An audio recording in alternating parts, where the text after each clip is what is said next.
Ahojte, tak ja vás pozývam na malý výlet do New York City. My sme sa vybrali s vlakom na Manhattan zo stanice South Amboy, ktorá je v New Jersey, neďaleko od nás. Kúpili sme si lístky na automate a už nasadáme do vlaku.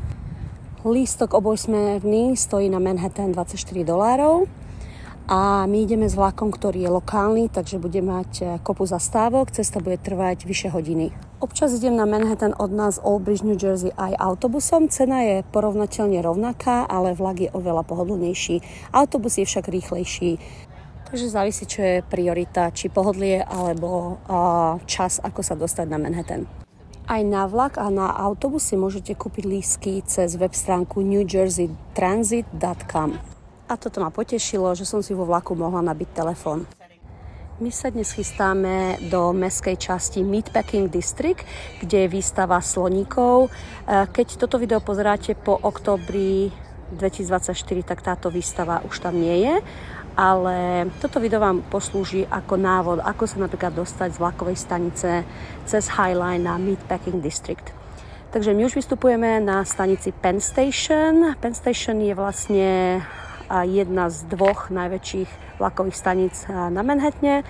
Je to medzi 34. a 33. Street a 7. Avenue.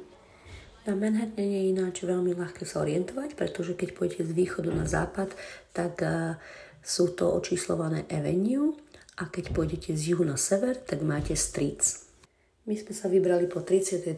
Street, čiže ulici, a krížujeme 8. Avenue, smerujeme na Hudson Yards. Na Hudson Yards je aj veľmi populárna budova The Edge Building.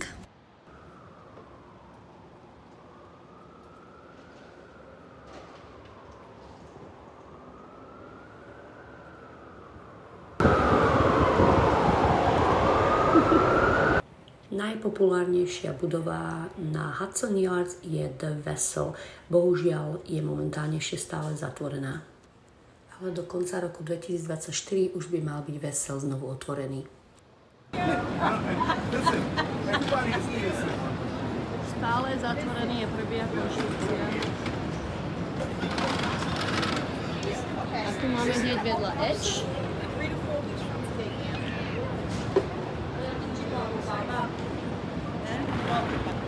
Tu si môžete kúpiť lístky na Edge. That's where you buy the tickets. And then you go up there. Keď sa otočíte a pôjdete do tejto strany, tak tam je začiatok High Line. Takže toto je všetko takto na Hudson Yards. Edge, Vessel a vchod na High Line. Máme tu trošku sklamanie. Táto časť High Lineu je zatvorená. Takže medzi 23. a 34. je zatvorený High Line, takže najskôr sa môžeme dostať na High Line na 23. Street. Teraz sme na 34. takže musíme zobrať pešo cez ulice. Takže sme vošli do tejto budovy, ktorá hneď vedľa High Line, The Shops. To sú takéto krásne značkové obchodíky. Snažíme sa prejsť na druhú ulicu, aby sme sa mohli vlastne prejsť dole po ulici a nie na High Line. Takže keď ste v New Yorku, nemôžete prejsť momentálne celý High Line. Aj toto sa občas v New Yorku stáva, že máte plán a prídete a niečo je zatvorené. Takže plán B, prejdeme sa po ulici.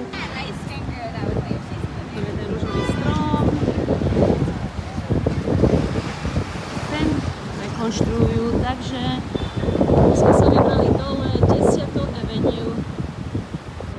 Takže normálne by sme šli tu. Sme na 28. A neskôr vám poviem, prečo bol ten High Line zatvorený. A už sme na 23. ulici a tu už je High Line otvorená, takže ideme hore.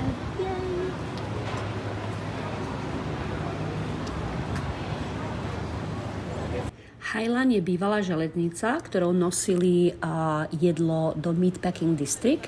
Je to také vyvýšené a teraz, keď sa to už nepoužíva, chceli to vlastne zdemolovať, ale sa rozhodli, že tu vytvoria park. 10. Avenue a 23. Street. Takže to sú vlastne tieto originálna železničná trať, ktorou prevážali mäso z prístavu do Meatpacking District, kde boli bytunky a ho spracovali.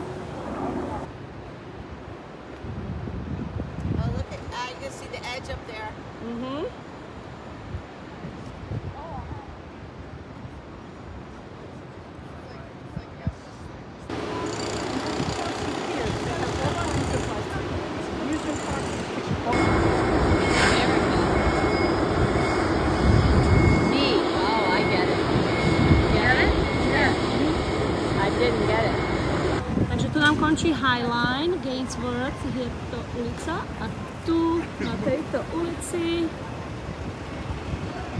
by sme mali nájsť tieto sloníky, ktoré hľadáme, takže ideme na to. A sme tu! Našli sme sloníky.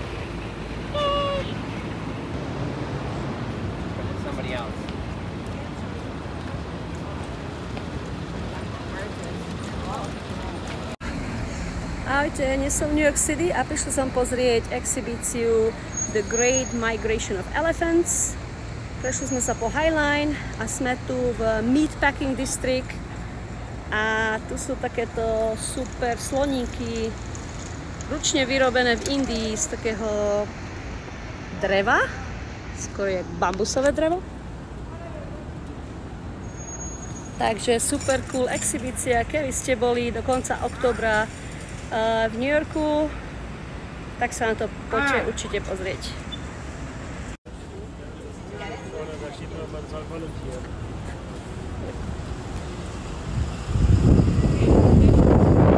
Get them all going down, but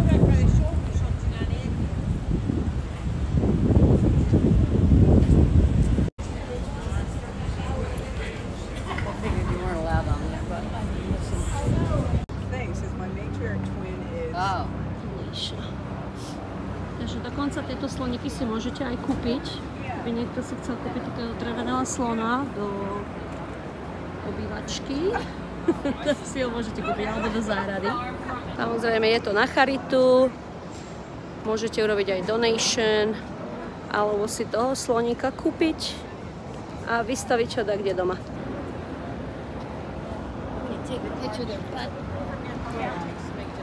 Just want to see how they made it.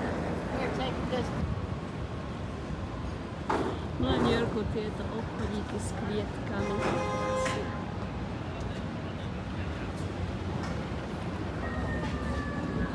Vidíte, ako to vyzerá znúka, takže sa to je urobené.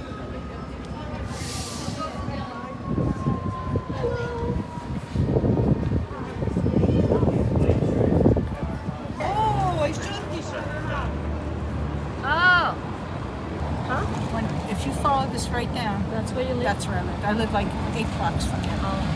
there's elephants down there. That's probably Kamarátka Pet sa narodila a vyrastala v New York City, takže od nej viem veľmi zaujímavé informácie tu z New Yorku, New Yorkčanky. Takže toto je Meatpacking District, o čom som vám hovorila. Tu boli vlastne všetky tieto budovy bytunky. A tu sa nosilo mäso z prístavu cez Highline.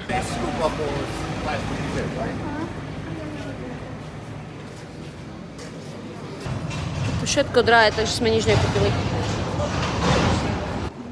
Maličký baby slon stojí okolo $4,000, tie veľké, neviem, možno aj 10 000. A ideme sa nájsť do Chelsea Market. Taký vnútorný trh s obchodíkmi, reštauráciami. Takže dúfam, že niečo fajné tu zjeme. Tento Chelsea Market mi veľmi pripomína market v Toronte, kde som bola. A tam sa to volá St. Lawrence Market a presne takto to tam tiež vyzeralo. Obchodíky, reštaurácie, gift shopy, pekárne a rôzne takéto zaujímavé obchody, kde si môžete kúpiť suveníry a domácky vyrobené potraviny. Takže ak ste ešte nepozerali moje video z Toronta, tak si ho určite pozriete tiež tu na mojom YouTubeovom kanáli. A ja mám rada to na týchto trhoviskách, že tu stále majú aktuálnu výzdobu. Ako vidíte, teraz je tu jesenná a onedlho koncom októbra už tu bude halloweenská výzdoba. Cez Vianoce samozrejme vianočná výzdoba. No a my sme vyhľadli, takže ideme do thajskej reštaurácii na obed. A majiteľ reštaurácie nám navrhol, aby sme išli za ním, pretože majú druhú časť reštaurácie, kde je oveľa viac miest na sedenie.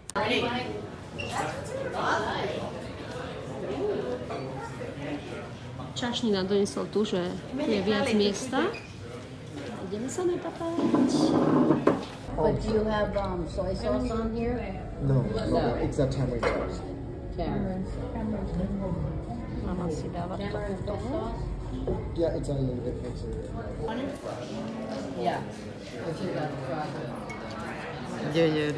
Or whatever. How is it? But then it is delicious. You just don't know what they fried it in. Yum yum. Nummy, nummy, nummy, nummy, nummy, nummy. Po fajnom obede sa vraciame na železničnú stanicu. Vybrali sme sa opäť po ulici, pretože sme si mysleli, že je Highline stále zatvorený, ale nakoniec sme zistili toto. Teraz ideme naspäť. Pozeráme hore na Highline a už tam chodia ľudia. Takže zrejme už nejakú časť Highlineu znova otvorili. Sme na 28. Street, takže táto časť je už zase otvorená. A tu mi to vlastne došlo. Keď sme došli na koniec Highlineu, videla som, že ikonický strom života práve rozoberajú. A na Google som zistila, že toto bol posledný deň tohto stromu a preto bol Highline zatvorený čiastočne. Takže krásny červeno-rúžový strom už neuvidíte, ale za to určite sa choďte pozrieť na Highline. Oplatí sa. Ďakujem, že ste si pozreli ďalšie video a vidíme sa na budúce.